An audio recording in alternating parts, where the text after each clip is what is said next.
ঘন্টার মধ্যে কলকাতা পুলিশ যাকে অ্যারেস্ট করেছিল সেই সঞ্জয় রায়কে তার এখনো শাস্তি সিবিআই দিতে পারেনি। প্রায় 1.5 বছর ধরে তদন্ত চলছে।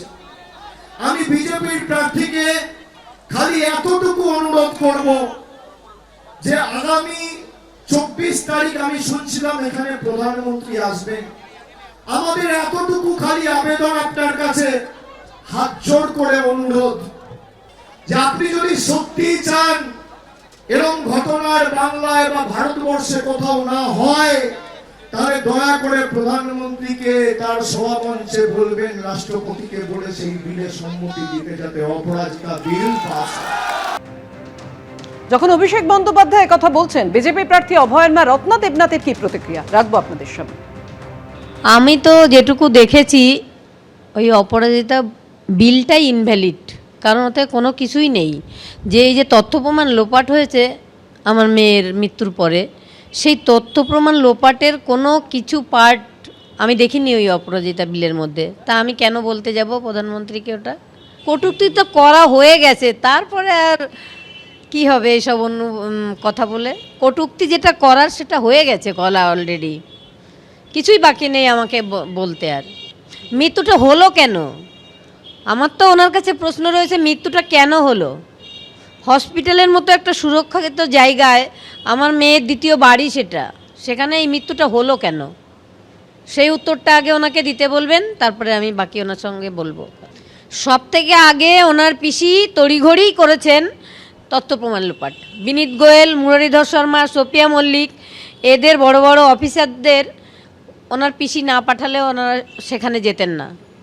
সঞ্জয় রায় প্রকৃত অপরাধী কি না সেটাও এখনও ঠিক হয়নি, কারণ যে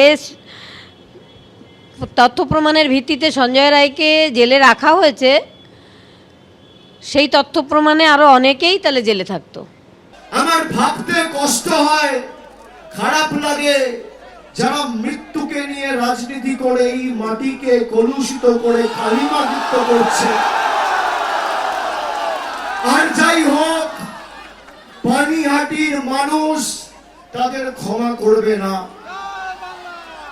আমি সকলকে অনুরোধ করব, বিশেষ করে তৃণমূলের সমর্থক সৈনিক যারা, বিজেপির যিনি প্রার্থী হয়েছেন, আমার হাত জোড় করে আবেদন যে কেউ স্বাধীনতার বাইরে গিয়ে ভদ্র মহিলাকে বা বিজেপির প্রার্থীকে আক্রমণ করবে না। আমাদের দল এটা আমাদের শেখায়নি। 48 ঘন্টার মধ্যে কলকাতা পুলিশ যাকে অ্যারেস্ট করেছিল সেই সঞ্জয় রায়কে তার এখনো শাস্তি সিবিআই দিতে পারেনি। প্রায় 1.5 বছর ধরে তদন্ত চলছে।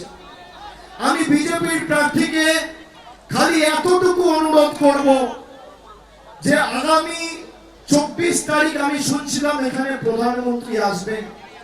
আমাদের এতটুকু খালি আবেদন আপনার কাছে, হাত জোড় করে অনুরোধ যে আপনি যদি সত্যি চান এরকম ঘটনার বাংলায় বা ভারতবর্ষে কোথাও না হয়, তাহলে দয়া করে প্রধানমন্ত্রীকে তার সভামঞ্চে বলবেন, রাষ্ট্রপতিকে বলে সেই বিলে সম্মতি দিতে, যাতে অপরাজিতা বিল পাস হয়। এবিপি আনন্দ এগিয়ে থাকে, এগিয়ে রাখে।